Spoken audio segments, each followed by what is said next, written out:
तिथे बांगलादेशमध्ये तरुण विद्रोही नेता उस्मान हादी याची हत्या झाल्यानंतर पुन्हा हिंसाचार उसळला आहे। त्यानंतर बांगलादेशमध्ये हिंदूंना टार्गेट केलं जात आहे।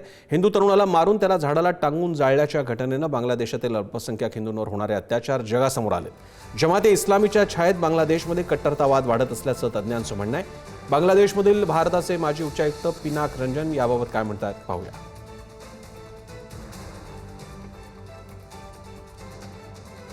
There is a credible evidence of foreign interference, particularly Pakistan, because they have old links with what was East Pakistan and today Bangladesh.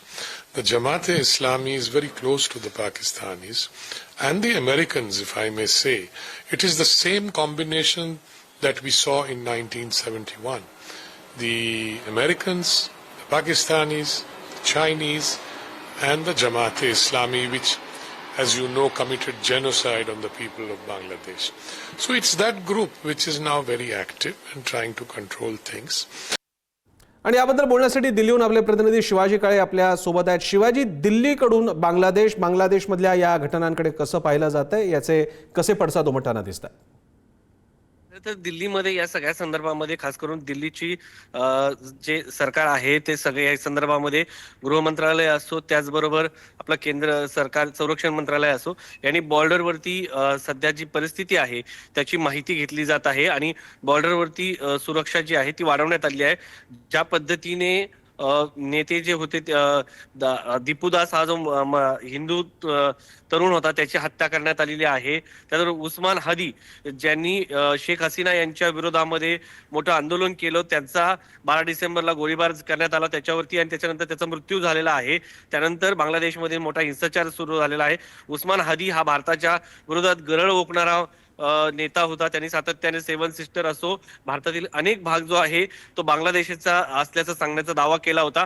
त्याचा मृत्यू झालेला आहे गोळीबारमध्ये आणि ज्याने मारलेला आहे असं सांगितलं जातं की तो भारतामध्ये आला, पळून आलेला आहे। ज्या व्यक्तीने त्याला मारलेला आहे त्यामुळे भारताविरुद्ध जे आहे हे सध्या भारताचं जे उच्चायुक्त आहेत बांगलादेशमधले त्यांच्या विरोधात घोषणाबाजी केली जात आहे। त्या ठिकाणी देखील दगडफेक केली जाते, त्या ठिकाणी देखील सुरक्षा व्यवस्था वाढवण्यात आली आहे। भारताच्या बॉर्डरवरती देखील मोठ्या प्रमाणात सुरक्षा व्यवस्था जी आहे वाढवण्यात आली, कारण बांगलादेश भारतासोबत 94% इतकी मोठी बॉर्डर जी आहे शेअर करतो। त्यामुळे त्या भागामध्ये देखील बॉर्डरची वरती मोठ्या प्रमाणात सुरक्षा व्यवस्था तैनात करण्यात आली आहे। या संदर्भामध्ये सुरक्षेचे जवान आहेत ते अलर्ट मोड वरती आलेले आहेत आणि सातत्याने ज्या पद्धतीने मध्यंतरीच्या काळामध्ये संसदेने देखील या संदर्भात एक अहवाल दिला होता की बांगलादेशची परिस्थिती जी आहे ती अत्यंत कठीण आहे, तिथले परिस्थिती नाजूक आहे आणि ती पूर्ववत येण्यासाठी प्रयत्न करणं गरजेचं आहे, अन्यथा बांगलादेशमध्ये देखील पाकिस्तानसारखी परिस्थिती निर्माण होऊ शकते।